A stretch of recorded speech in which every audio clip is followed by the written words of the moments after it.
How's it going, everyone? Is this loud enough? You guys hear me? Awesome. Thank you, everyone, for coming. It really is. I'm really amazed. There's so many people here. So thank you, everyone, for coming. Really, I appreciate it. Before we start with the panel here, I'm just going to give some brief, opening remarks, and also thank all the people who helped make this possible, because it was not just me; it was a lot of people. First, I want to thank Jerry and everyone here at the Fledge for making this possible. This venue is great, and it really captures the spirit of what I think I was going for today. If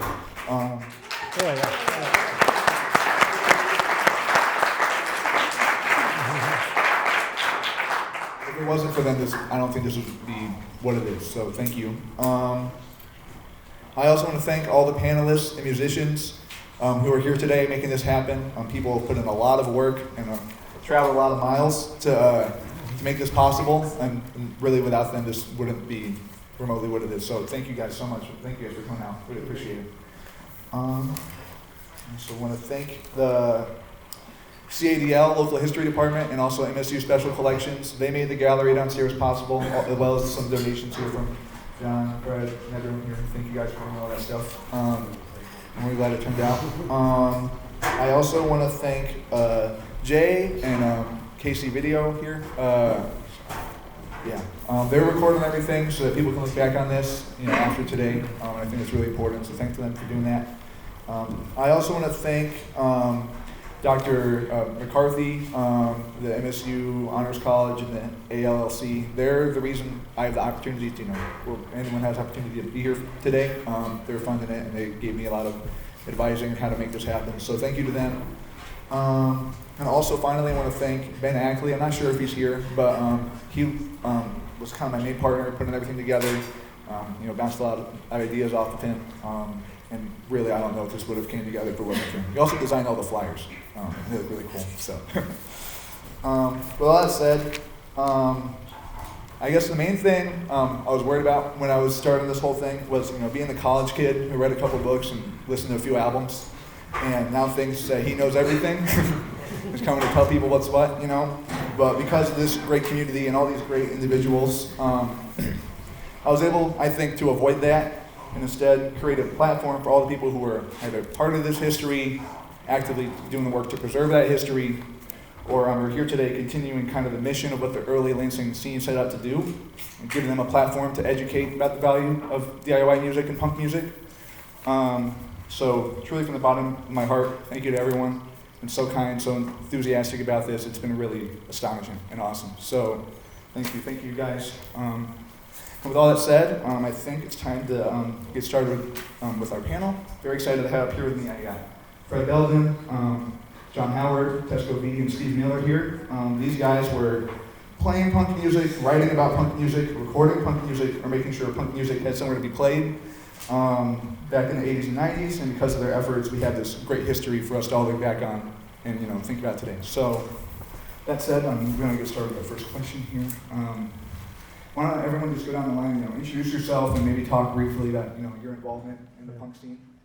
My name is Fred Beldin, and I played in bands in Lansing between 1988 and 1999, roughly. A lot of different bands, but the bands most germane to this will be El Smasho and Apollo 9. Yep. And I came here in about '84. Fred was actually one of the first guys I met. Yep. We had we started a band and failed, but he had much better luck with Apollo 9. And then I ended up playing in 1155 and Gone Dog, and I was also spending time in a Brighton band called Public Noise at the time. So everybody needed a bass player back then, I guess. And I'm Tesco Vee, and I started out as a school teacher in Williamston, Michigan, and decided I wanted to write about punk rock. When the punk rock thing happened, it was just a wave of something splashed over me, and I sold all my prog records to Flat Black and Circular and bought all the punk records I could.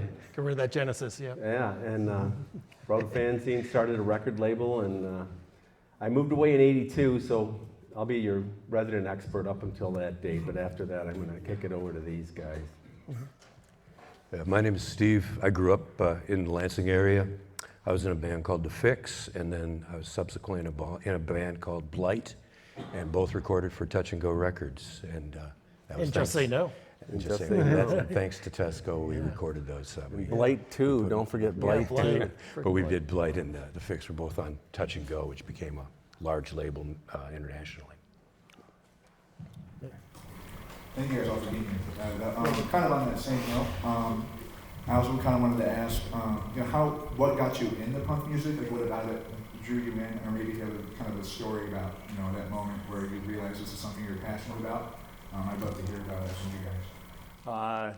Well, I read about the Sex Pistols in Time magazine at, I don't know, it's probably 10 years old or whatever, but I was like, I can't believe this is real. I've got to see this. It was, so anything outrageous I was interested in. And the first time I actually saw a punk rock band was my 17th birthday. Slayer played in Flint, Michigan at a little Ukrainian hall, and a band called Dissonance from Flint, hardcore band, opened. And I've hooked ever since. So. Yeah, I grew up in the 80s outside of Detroit, and at the time my dad was living in San Francisco, and he would bring me all the punk rock records from there. Susan and the Banshees and Dead Kennedys, and I was listening to like WDET when they had a punk rock show right after, in the afternoon after my school, and got the bug then and started going into like Freezer and Clubhouse and stuff in Detroit. And then that's why I always heard about Lansing, but when you're like 15, 16 years old, Lansing's a long way away from Detroit. I got to see the Fix once and meet men and stuff. So yeah, I got the bug right away as a little kid. Yeah. I walked into Paramount News on Grand River, and there was a copy of Melody Maker, and it said the Bromley Contingent, and it was that famous scrum pile with Billy Idol and Susie Sue and Johnny Rotten all like wrestling, and I'm like, what the fuck is this? And then Slash magazine appeared, and then a box of 45s appeared down on that record store on the corner. What was that called? The one on the corner? Disc Shop. Disc Shop. And $3 a piece, like Generation X, The Damned, The Police, just like, I made a huge pile. I don't know where I came up with the money, stealing it from the gas station probably. But I bought all the punk rock records I could, and I just like, the UK thing was first, the American hardcore thing was second, and we'll get into that later. I had a couple moments. The first was, I think, summer of '68. I saw Blue Cheer on TV doing Summertime Blues, and that would be the first real punk rock experience. And then April of '78, the Stranglers played at Dooley's, and that was Dooley's. What's Dooley's now? It's called Harper's. Harper's. It's Harper's now, but it was a place called Dooley's, and the Stranglers played, and then 2 weeks later the Ramones played, and that's when you realized you could do that. I mean, it's not that they weren't great, but you realize that that you could probably pull that off with enough bullshit, and it subsequently kind of did. And women were protesting outside because the Stranglers were whatever, walking on the beaches, looking at the peaches. So they were protesting, and they pulled up, and Hugh, the singer, grabbed one of the protesters, threw her over his shoulder, threw her in the van, and drove her around the block. So, Yeah. that's pretty punk rock. Wow. Kind of talking about when the Ramones and Stranglers were coming out here. For those who are kind of involved, especially in the earlier punk scene, like that late 70s, early 80s kind of era, I was curious, what it was like trying to put something together when there probably wasn't a whole lot of punk music going on here just yet, or it was, kind of in its infancy. Did you have a moment where you realized that it was actually kind of formed into like a scene and kind of becoming something special, No, when you first started playing, everybody hated you, and you couldn't, you'd play places and nobody'd show up or something like that, and then you'd have this new group of friends though eventually that your old friends that you, like I grew up in this area, that you went to high school with, those weren't your friends anymore, and all of a sudden you had this new group that loved the same music. But it took a little bit before you could start to go, oh wow, these people are actually going to come and see this, because you felt like you were getting something over on people otherwise. You know, it's like, how are we pulling this off? But it just took a little bit of time. But there were other bands happening at that same time. I'd say like 1980 spring, and it just started to take hold. And that's when like Club Doobie started having bands in June of 1980. So that's when that. So I loved 999 and I still love 999. They're my favorite UK punk band. So they're playing at Dooley's and I'm like, I'm fanboying out and I gotta meet them. So how am I gonna meet them? Well, I'm gonna interview them. So I wrote some questions on a little scrap of paper and I was like terrified and they were sitting there eating dinner and violated the protocol, walked up and, can I ask you guys some questions? And they were like, yeah, sure, mate, sit down, you know, and couldn't have been nicer. That's my first foray into being a zine. It was the 999 Times. It was like a 3-page mimeograph, literally, on the elementary school mimeograph on that shiny paper, and that was the birth of my literary degree. And we did feel pretty alone. I mean, there was the old guard in Lansing, some other bands who hated us because we were but we made fun of them, and some of them still hate us to this day, and that's okay. Were Cult Heroes around then? They were, Yeah, Cult Heroes? yeah, I'm sure they were. Yeah. Yeah, Berlin Wall single. Yeah. Good single. That's really awesome. We've kind of gotten into this a little bit, talking about dualies, but I was also kind of interested, this is for any period, but what kind of venues and places were like really, kind of important to the punk scene, kind of felt like maybe like kind of hubs, like a community of sorts, or just like places you guys were able to hang out and play music like a lot? Basements. Yeah. We played in basements, and that was the best place to see a band.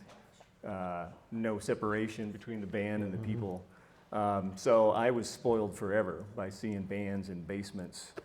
That was pretty much, I mean, there were bars that we could play in around town. There were, we'd play on campus through campus shows, but really I think it was basements more than anything where we were playing. Yeah, and I mean, you could play in a living room here and it would be so packed that people are up the stairway and out the door. I mean, that's all there was, so it was packed, and this would be, Friday and Saturday night every weekend of the month for a while there. This was like mid-'80s, late '80s. And Ed's Lounge, that you'll see a lot of flyers for downstairs, is a basement. They had a PA, had some lights, I think sometimes. And they could wrangle touring bands into playing there.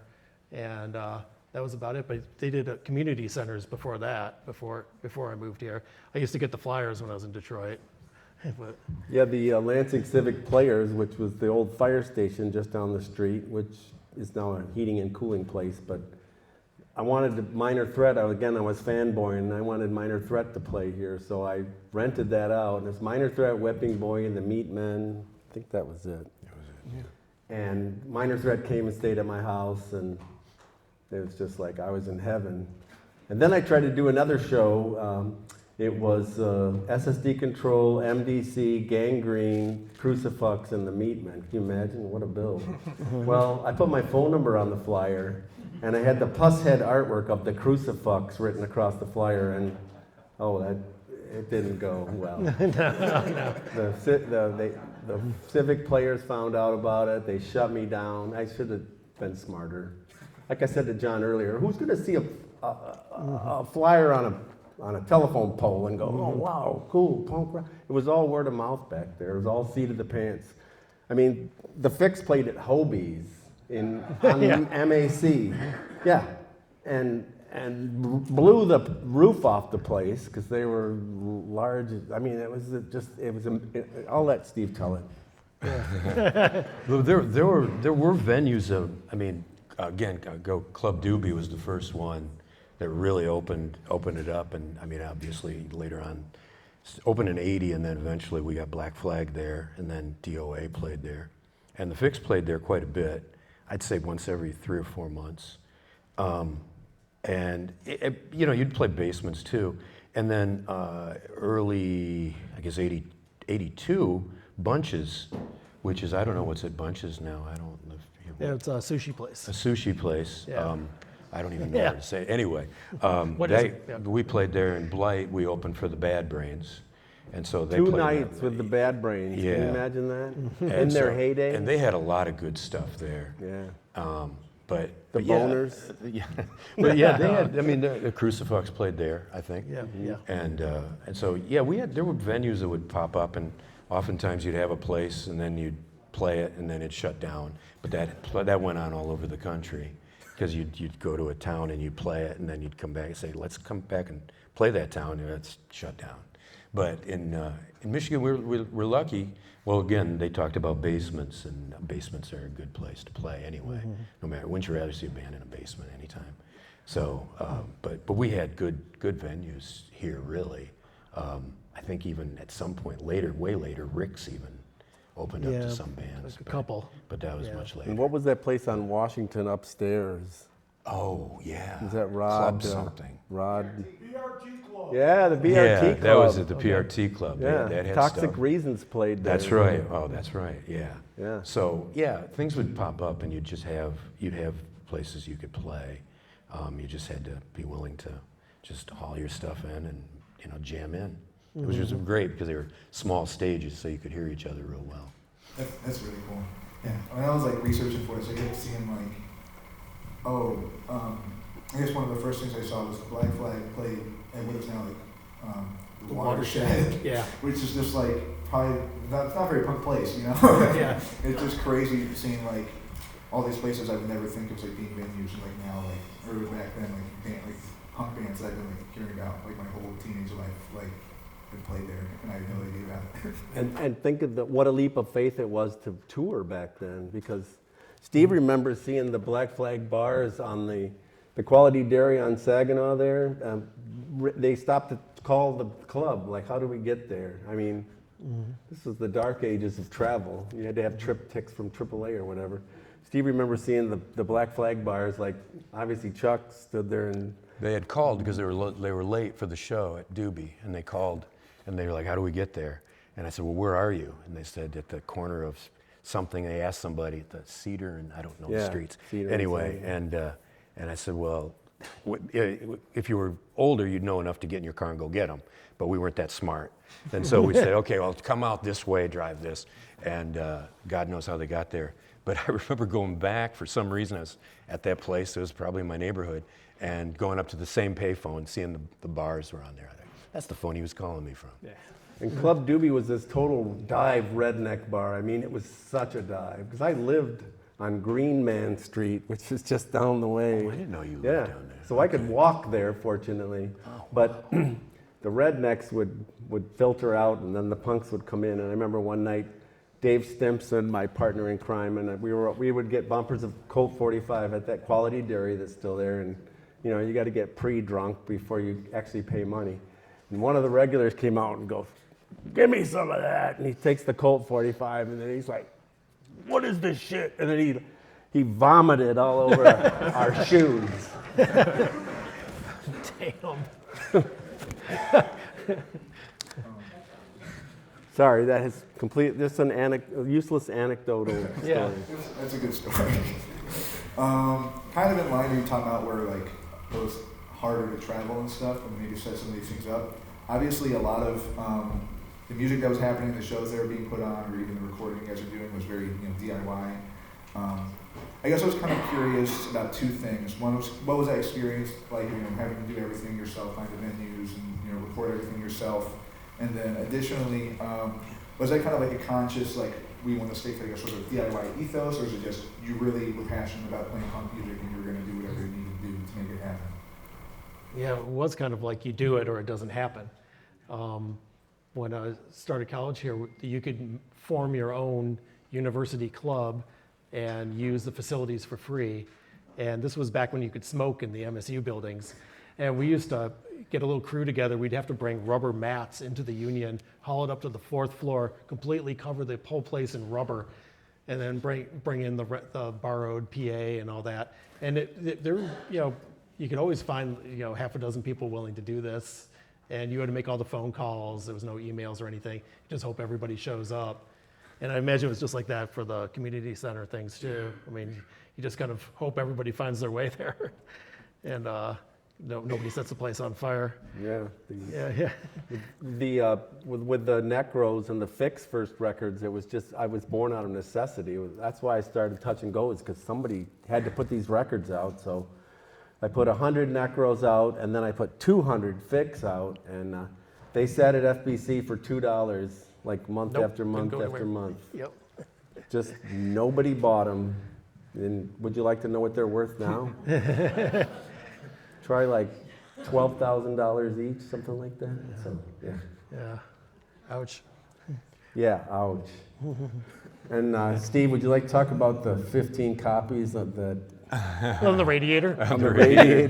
Yeah, that was another. We weren't. Again, I'll reiterate. We weren't very smart back then. But yeah, that's true. We had the Fix had a house, which is now torn down. It's over by the zoo, on Beulah Street, 823 Beulah. If you ever want to go by, it's just an empty lot. And we had one of those pushed air furnaces that would push air through this large grate. And I think you guys gave us like some copies. That was really nice of you. We appreciated that. We knew what to do with those.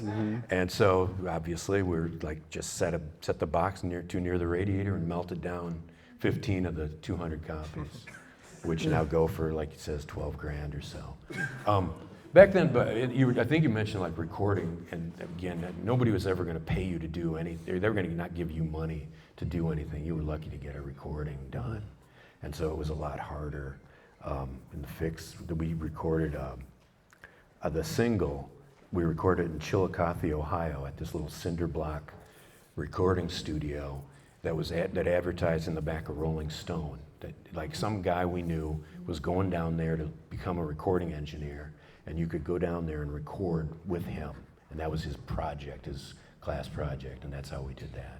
And we went down and we drove down to Chillicothe, Ohio, which is in the middle of nowhere, and they put you up in this little wooden shed, and so you stay in there overnight one night, and you record one night, come back the next night, do the next night, and do vocals and mix, and then you're done.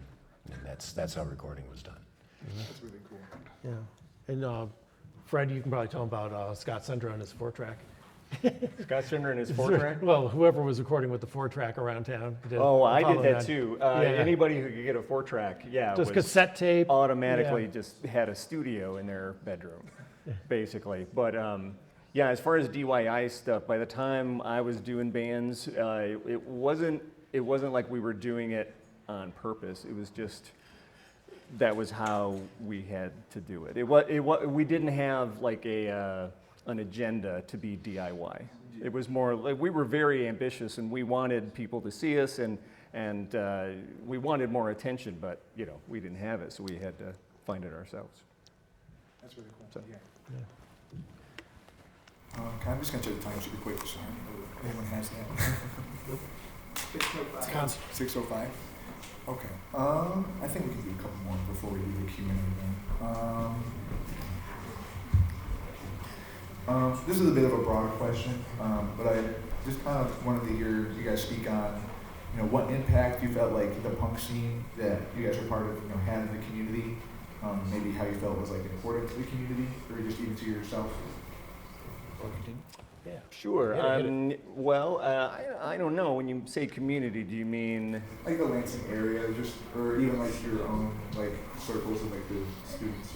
Yeah, I don't know that we had any impact on the community exactly. I mean, we certainly there was a lot of people who were interested in seeing these bands, but it was not like a political scene. So it wasn't like, hey, let's all get together and help the community out. It wasn't like that.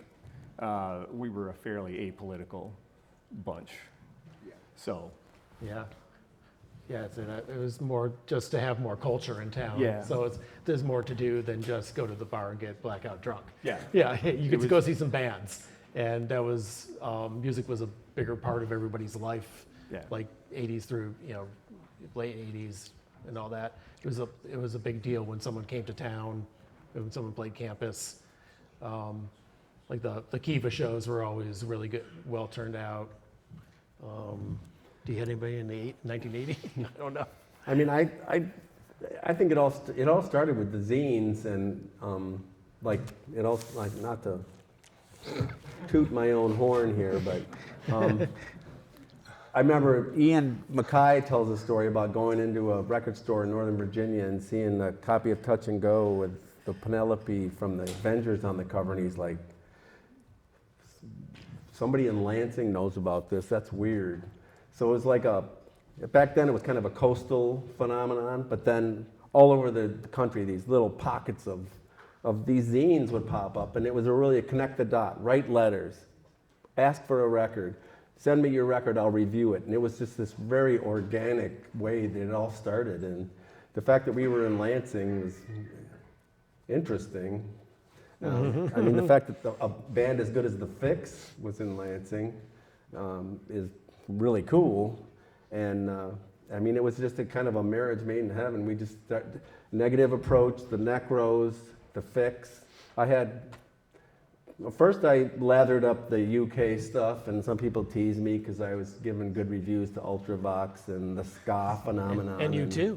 And U2, I even gave them, U2 played it at Dooley's, for God's sakes. But anyway, then when American hardcore, for want of a better description, came along, it was like a seed change. You could see that suddenly we're all about that. The Misfits, you know, we lathered up the Misfits, and they loved us, we loved them. They were like the house band in Detroit, and it was just a really heady time to be a music fan. And I wrote this, and Steve and I tried to pitch this book for 5 years, and everyone wanted to make it. They wanted to make a little baby book out of it, or they wanted to cut it down. And we finally found Bazillion Points, Steve, through our lawyer, and they said, make it as big as you want. So it's like 576 pages. It's like a murder weapon if you hit somebody just right with it.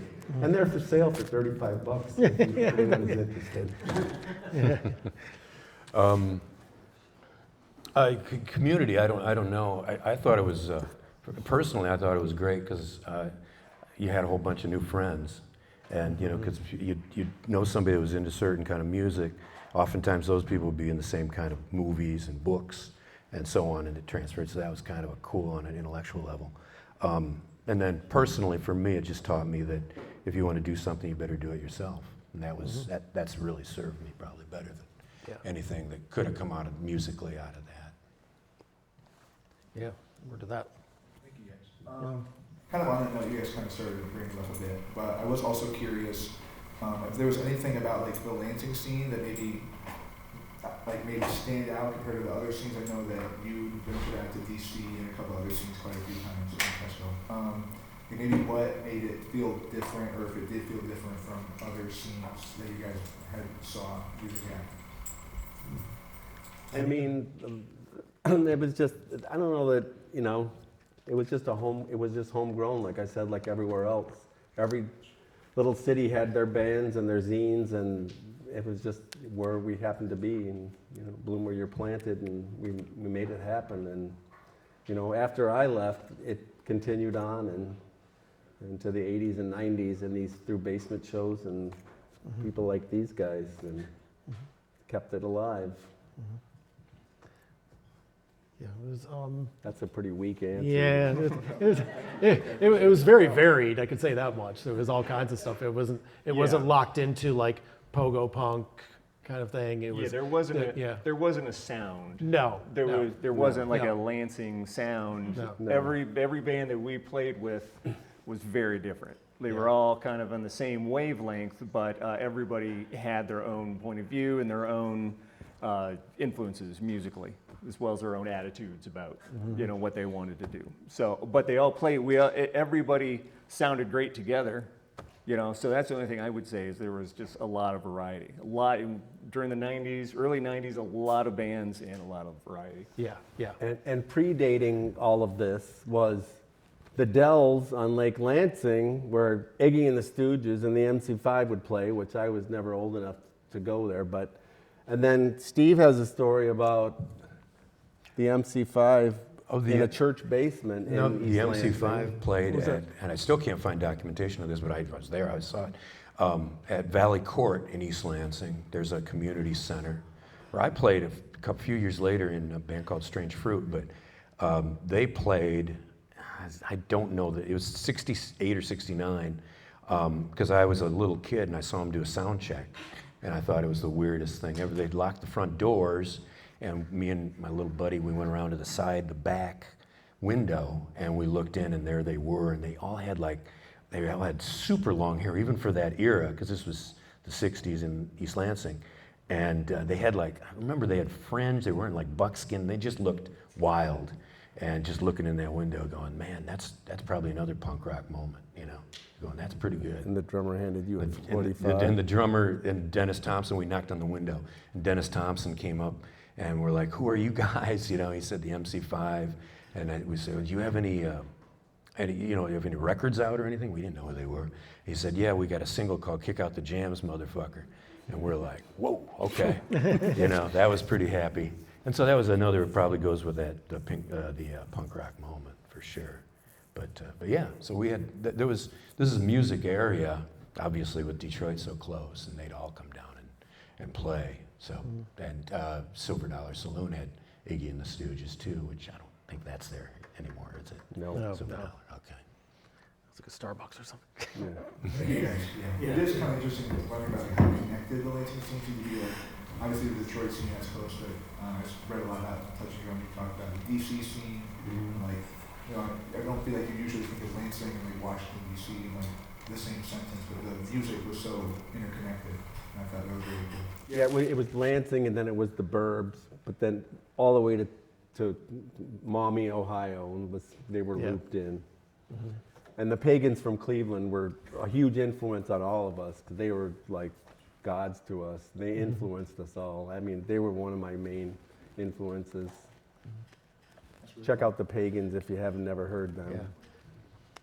You guys, sorry. I didn't roll into this on stage. But thank you, that was a great answer. This is kind of going to be it for me in terms of my questions for you guys. But obviously, a few have come up. But I was just wondering if you guys have any, maybe a story, especially that sticks out for me, was just kind of a fun or memorable moment from when you were playing music around here.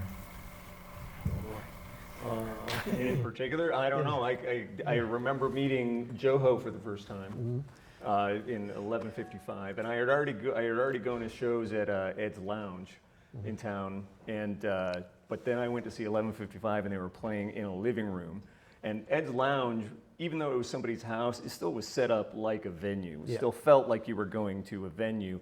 But this was not. This was just some guys in their living room in a duplex. Yeah. And I went up to you afterwards, and I'm like, how can I get involved? Because I had read Maximum Rock and Roll, so I had a pretty skewed idea of what punk rock was. I thought there were meetings. I thought I'd have to audition or something. Yeah. But then they were playing another show, and I threw together a band, and we were terrible, and then we started a band, went from there.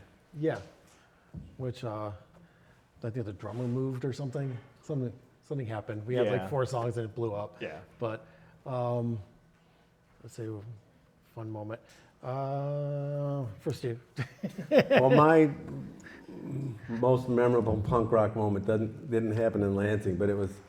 So we're on tour with the Necros and the Meatmen, Negative Approach, and I think that's why we were out there. I'm crashed out on Ian Mackay's basement floor of his parents' house, and the phone rings, and it's Michael O'Donoghue, if you guys remember Mr. Mike from SNL in the early years, and he's like, Belushi wants slam dancers. So he goes, hey, you want to go be a slam dancer on Saturday Night Live? And I'm like, sure. So. If you saw the 50 years of SNL music thing, contrary to popular opinion, there were no buses. They said, they bust all these punkers up from DC. Now, we drove our cars, and we were in the green room, and it was really trippy. Everyone was shaving mohawks and sticking 45s in the acoustic tile ceiling and acting like idiots. And anyway, we went down for the dress rehearsal. We knocked over a camera, and they were going to call it off. Belushi wasn't even on the show at the time, but he demanded that Fear play.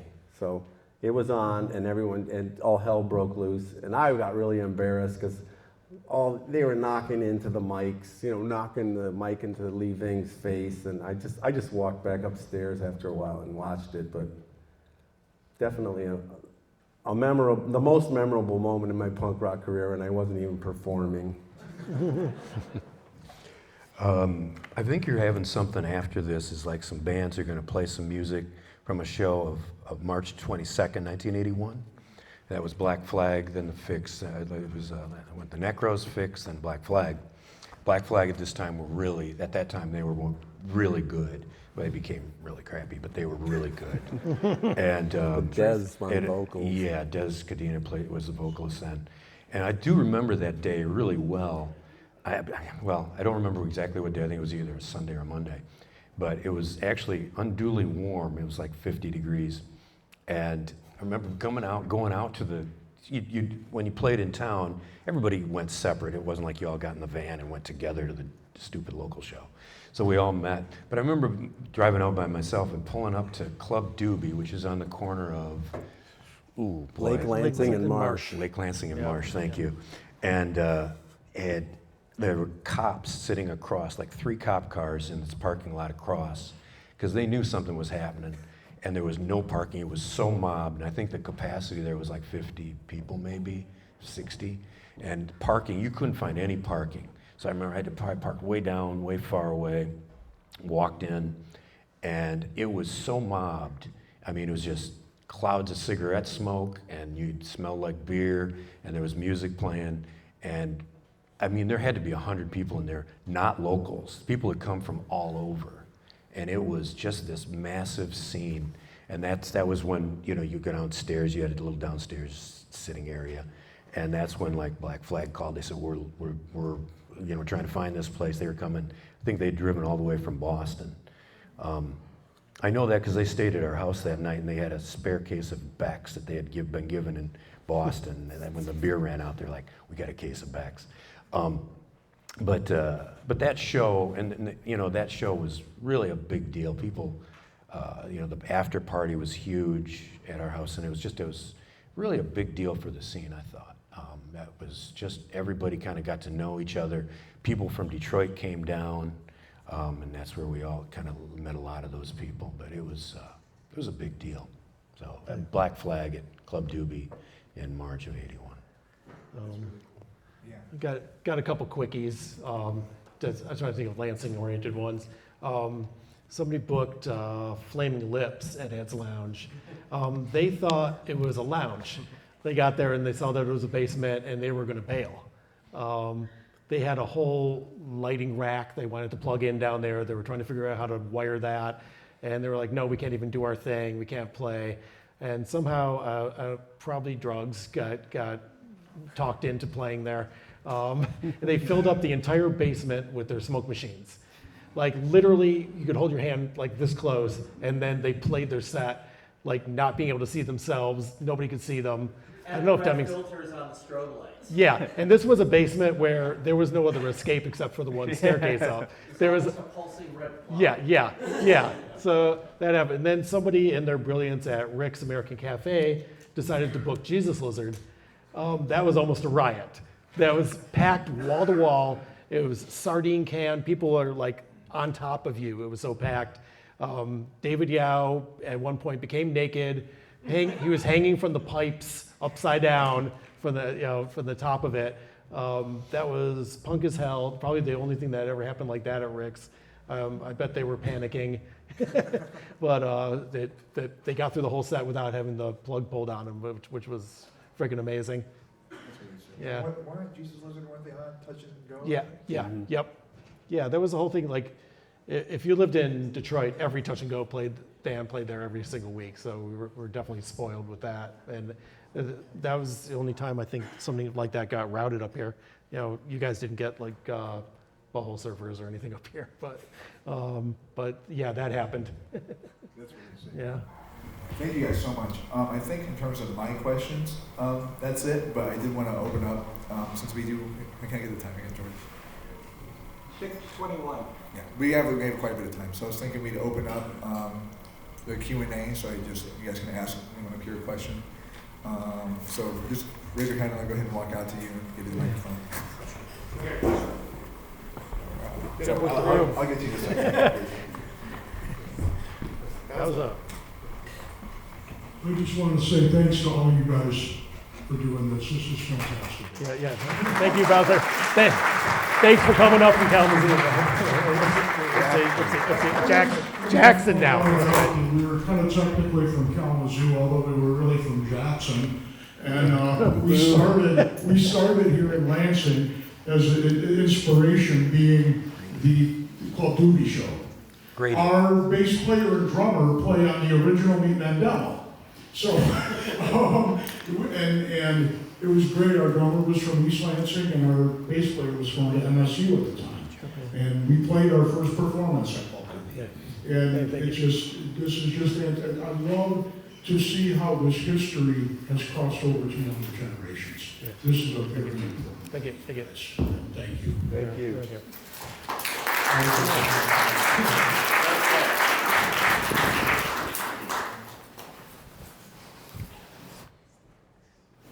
This would probably be the only time I can get this urban myth confirmed by the geezer choir up here.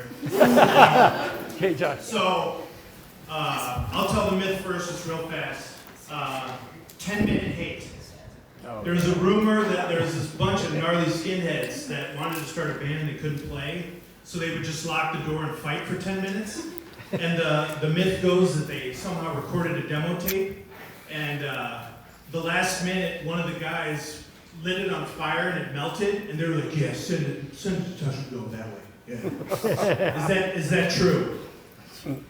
10-minute hate were real. I only owned Touch and Go for a few records, and then I gave it to Corey Rusk. So I can't say. What year would that have been? It was like 81 or something. Yeah, no, I do not remember a 10-minute hate. Wasn't there a 10-minute hate? A band, Tommy, dressed as Elvis. Do you remember this? Yeah. Really? Yes. Okay. No, and it was just like a noise band. Okay. And I believe they used that name, so that's what I thought you were They talking about. recycled it. Yeah. Yeah, one person we're missing here is Tom Potter, who was in many bands, made many things happen here. Just shout out to him.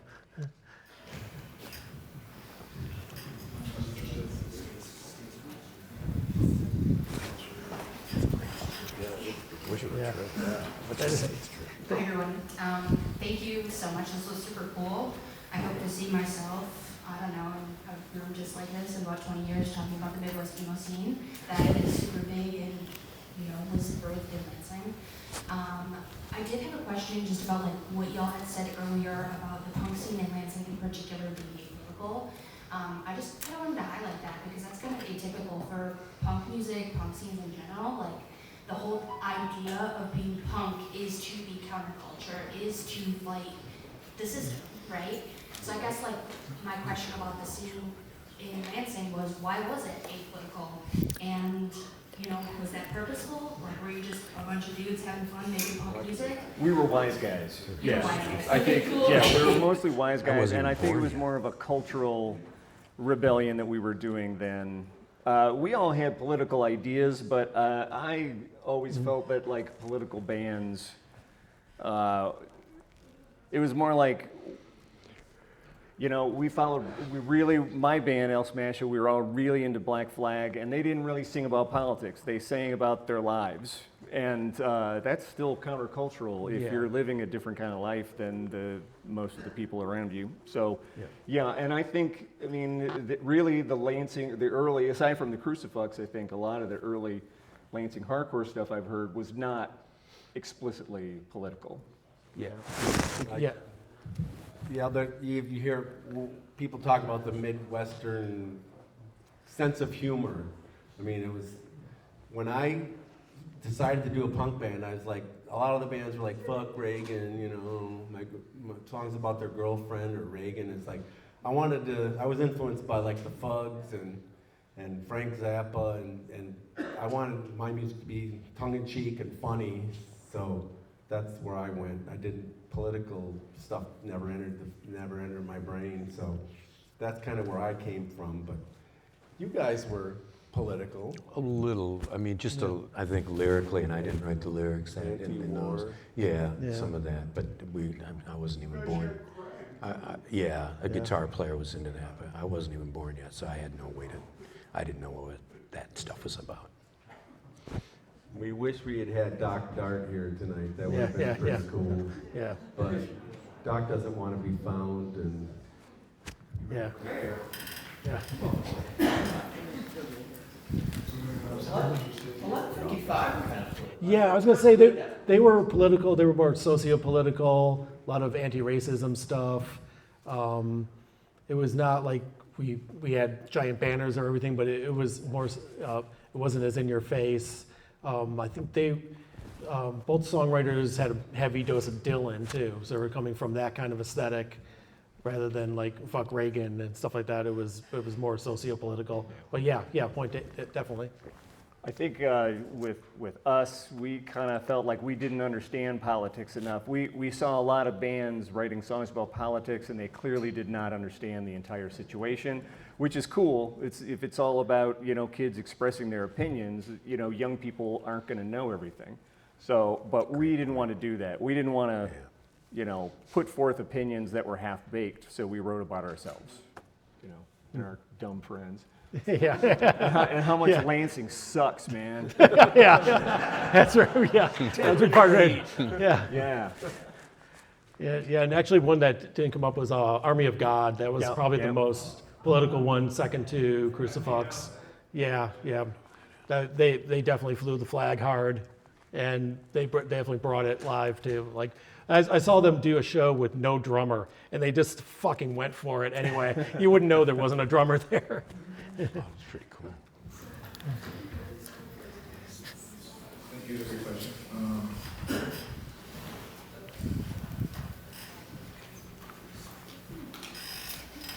This is more of a comment than a question because I know some people on the stage. But I would say that maybe we're not all political. I was not there in the 70s, maybe I was there in the 90s. And I think that maybe not so much politics, but definitely an ethos came through. And I want to circle back to this idea of not having any impact on the community, because I was just like floating around in that community, and then I showed up in some basements, and all of a sudden, I had this enormous community of people that were really, really low-key political. Like their politics were of if you're gonna be here and do something respectful, just one of mutual respect. And I was just half joking, but it was like, you know, these guys were political. They were kind of feminist punks. And whether you would call yourself that or not, I think it was really inclusive in a way that can't speak. Not explicitly political, Yeah. I guess. Also, I'm sorry if I may briefly interrupt. I also think that in a lot of ways, I mean, you had the university there, but otherwise, in a lot of ways, Lansing was kind of a conservative town. It certainly wasn't as like Ann Arbor was the liberal college, and I think to a lot of people, MSU was considered like the cow college and more sophisticated. And I mean, I think definitely the punk rock scene in town, I mean, it was definitely by people who were anti-authoritarian.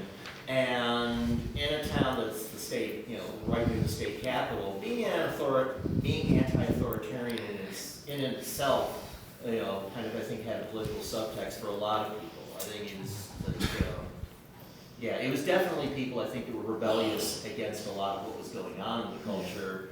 I mean, that's one of the reasons they were doing punk rock in the first place. I mean, I always felt like the people who liked this music tended to be like, you know, like I said, they were anti-authoritarian, they were open-minded, a lot of them were leftists. I mean, I think even if the music didn't always necessarily reflect that lyrically, I think if you spent time around there, you definitely saw something. But there was definitely an array of political opinions too. Oh, Now, yeah. It was not, you know, Yeah. there was a wide, you know, it was a wide variety of people. It wasn't just a bunch of leftists, Yeah. you know, getting together. Yeah. So. Well, speaking of that, that's right.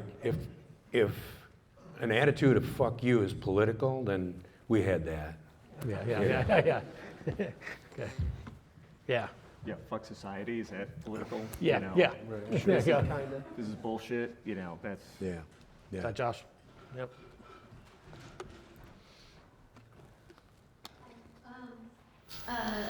Thank you all for being here, and it's really awesome that like one of my classmates at MSU organized this because I live in Lansing. I organize a lot of events in Lansing, and like in the past 10 years or so, I've found it really hard to get like MSU students to sort of cross the border over into Lansing to come to events. And I'm wondering, like, for you all in your memories and your experience, like, was there any divide between like MSU East Lansing and Lansing, like the students and the townies, or like it kind of sounds like it was all one, you know, there was some unity there. Yeah. It's definitely tough. Yeah, I don't know. It was all kind of one scene, you know, so it wasn't like there were bands in Lansing and bands in East Lansing and they were never the twain shall meet or anything. It wasn't like that. So I don't know. I mean, mostly it's, you know, if people don't have cars, it might be hard to get out to Lansing. We were mostly in East Lansing. Most of the stuff that we were doing was in East Lansing. We'd come out to Lansing to play once in a while, but. There were guys in the dorms, like Jim Forgy and the Case Brothers, and those guys, and it did cross over into MSU. When I was booking stuff at the Union, we did get it was a lot of students coming out to that. So, and the ones at the Kiva too, the El Smasho stuff, and what was it, Urge Overkill. Yeah. I mean, we had the kids definitely came out to those, but this was all pre-video game, pre-internet. So it was, this was what you did. You came out and saw music.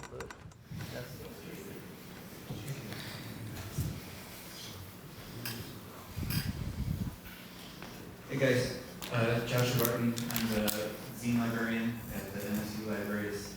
Tesco, you were talking about starting up Touch and Go and connect the dots, kind of patchwork of like how zines and other things like connected y'all to, you know, the scenes in other cities and then the scenes on the coast.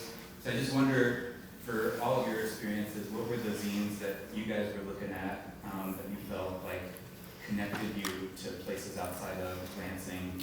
You know, aside from like Maximum Rock and Roll and stuff, what were things, other zines that you remember as like especially impactful? Yeah, I mean, there was, you know, besides the obvious ones like Flipside and Maximum Rock and Roll and Hard Times was what kid from Grand Rapids did that. Yeah, Forced Exposure later on. Forced Exposure was a East Coast fanzine that I would say I influenced. They would admit that I influenced them in the sort of irreverence, but that was a good one. But yeah, I mean, there were so many of them, and we would trade and trade zines, trade records.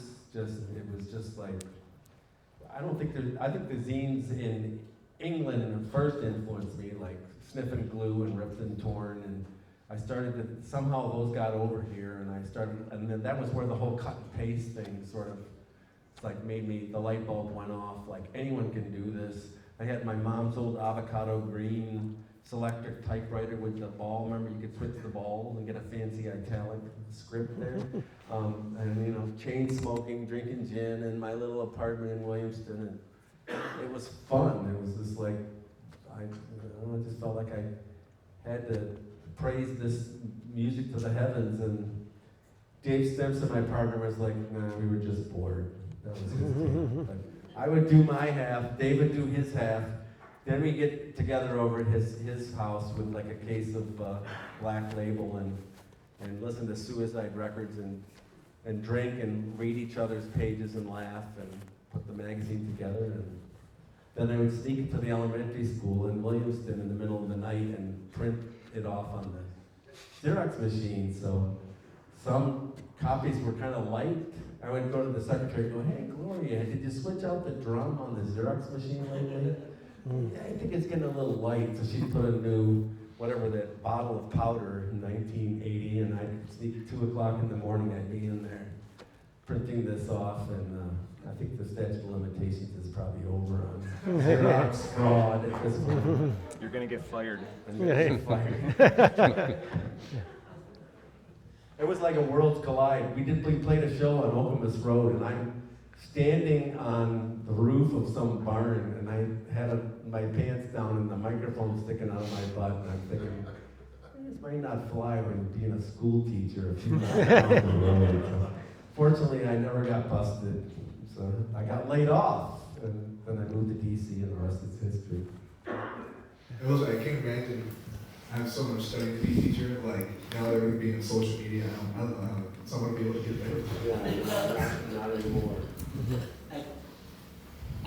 Less a question, just a statement. One thing I think that also needs to be mentioned here is that record stores in Lansing, particularly FBC, I remember FBC particularly. Yeah.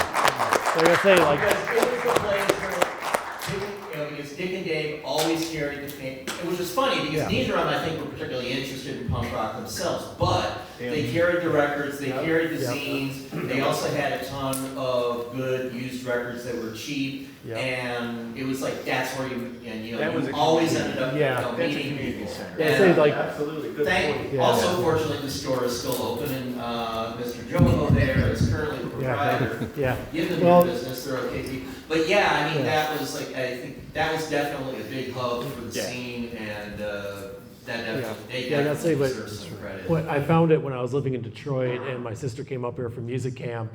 It was '82, and I went there, and they had punk rock records I couldn't find in Detroit. I bought the first Effigies and first Bad Religion album there, and that was the first place I went when I moved here. And it started lurking there. So that's how I ended up getting a job, but never went away.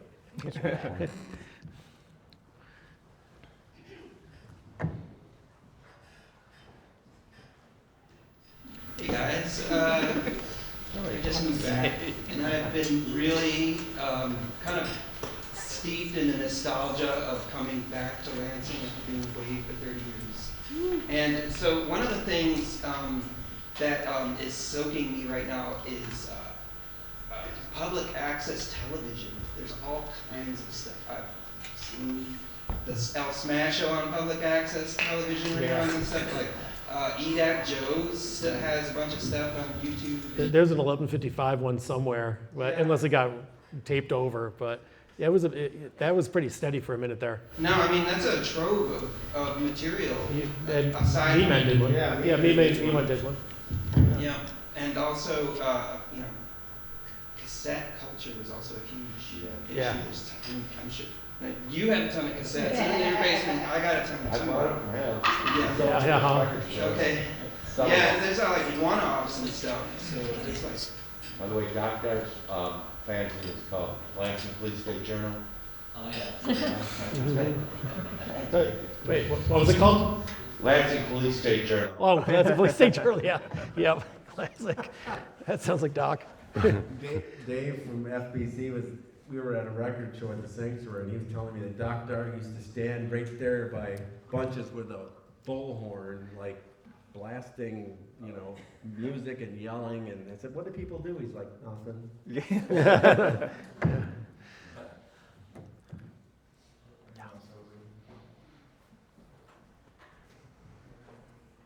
Let's take a moment and remember Mike Ockenberg. Oh yes.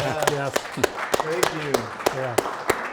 The gentle giant. Thank you. He passed away a few years ago, but if he was still alive, he would not be sitting up there. No. He would not be sitting. He was painfully shy. Would you like to talk about Mike? Sure. And also, before he starts, Steve, let's hear a little bit more about that trip to Chillicothe and why Mike didn't make that trip. That's funny. Mike Ochtenberg was a bass player in the Fix and Blight and the Meatmen. And I grew up with him in Hazlitt. We went to Hazlitt High School. And we formed the bands. He's the guy I went to see. I guess the Stranglers. We went and saw the Stranglers. We were roommates, and we saw the Stranglers, and we walked out, and we go, I guess we got to buy a guitar. We kind of looked at each other and go, well, I guess we got to get a guitar. We never played an instrument before in our life.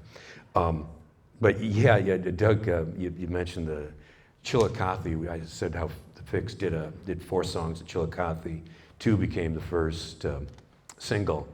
The night before, we had done a show here in Lansing, East Lansing, or something. I can't remember what happened, but somehow Mike got mad at the rest of us, and he wouldn't go with us to Chillicothe the next day.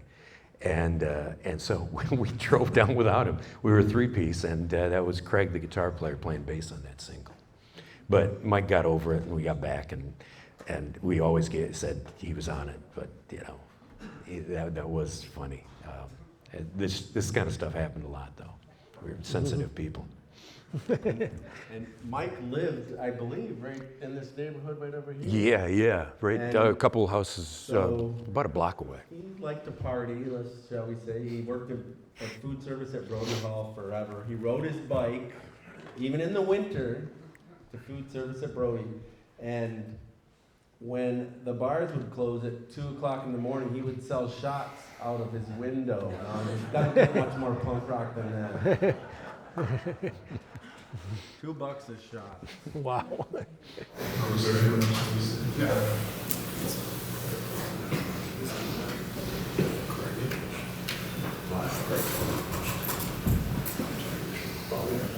Thanks for doing this. And also, does anybody know all of the lyrics to Red Devil? Why? Those are mine. I'll tell you later. Okay.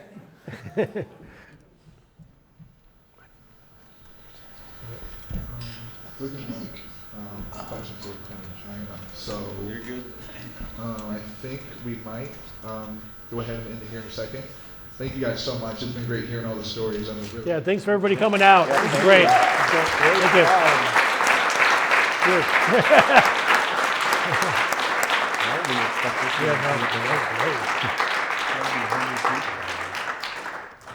Yeah.